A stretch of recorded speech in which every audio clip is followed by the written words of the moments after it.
Madame la Première ministre, demain, à Bruxelles, le trilogue relatif à la révision de la directive européenne sur les émissions industrielles, dite IED, se réunira en vue de trancher sur le champ d'application du texte pour le volet agricole. Le conseil d'administration de la FNPL, réuni la semaine dernière, réaffirme avec conviction que nos élevages laitiers ne sont pas des activités industrielles. La FNPL s'inquiète de l'entrée des bovins dans le périmètre de cette directive. Il s'agit là d'un message extrêmement négatif envoyé par l'Europe aux producteurs de lait français.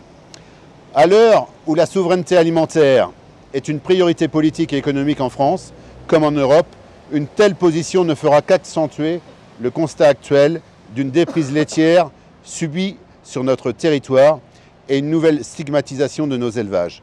Les conséquences financières et administratives de la révision telle qu'envisagée appuieraient une situation déjà fragilisée dans nos exploitations laitières. La FNPL rappelle aux décideurs politiques que la révision du texte n'aura aucun impact sur la gestion des émissions à gaz à effet de serre, des élevages et des objectifs souhaités par Bruxelles. En effet, les émissions issues des élevages bovins sont déjà couvertes par 3 directives, climat, air et nitrates, qui répondent mieux aux particularités de notre profession. La FNPL s'était félicitée du vote à une large majorité du Parlement européen en faveur d'un statu quo. Les députés européens avaient pris acte par leur décision des conséquences néfastes d'un tel élargissement du champ d'application. L'Europe doit entendre le choix du Parlement européen. L'État français ne peut rester sourd à ce positionnement et doit jouer son rôle. Madame la Première ministre, le gouvernement français doit prendre sa responsabilité.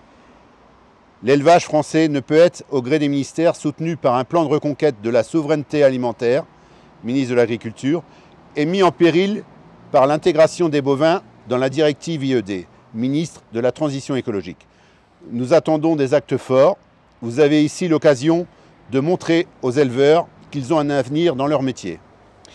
La décision que prendra le gouvernement français assurera ou pas la continuité de notre modèle d'élevage. Inclure les bovins dans le champ de la directive entraînerait des conséquences dramatiques à moyen terme et l'État français devra en assumer les conséquences.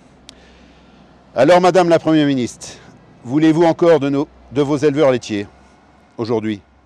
Nous restons, Madame la Première ministre, à votre disposition pour tout échange complémentaire quant à ce sujet. Thierry Roquefeuille, président de la FNPL.